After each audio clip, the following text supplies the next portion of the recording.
नमस्कार। आज आम बनैबा नान। देखंतु मु आज 1.5 किलो मैदार नान करछि। प्रथमे मु 1.5 किलो मैदा नेली, क्षीर 1 कप, 2 कप दही,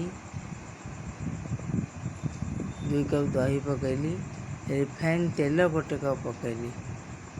देखंतु लूण आपण स्वाद अनुसार पकैबे, बेकिंग पाउडर 2 चामच, चीनी 2 चामच।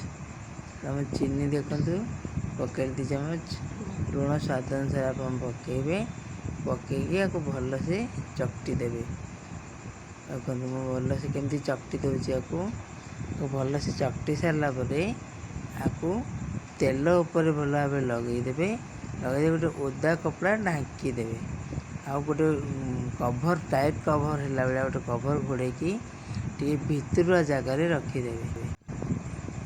तेल भल से लगा होगा गोटे ओदा कपड़ा को भल से दबाई लगेदेवे।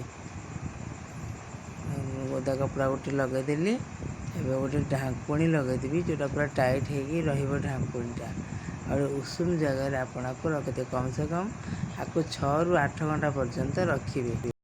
एवं मुझे 6 ରୁ 8 रखला बेलुची। देखंतु मुझे बेलुची नानटा मुझे जीरा नान करछि। आपण चाहिए प्लेन नान करें।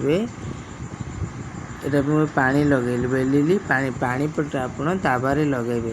ताबारे लगेगी तापर जीरा टी पकेबे, धनिया पत्र टी पकेबे। गोटे पट फुलीगला आर पटटा निआरे देखेबे।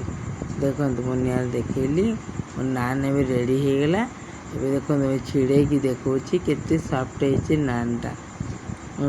हाथ रे गोटे हाथ रे से छिड़ी जाउची। देखो आप घरे कर खातु और अन्य मानक खुआतु।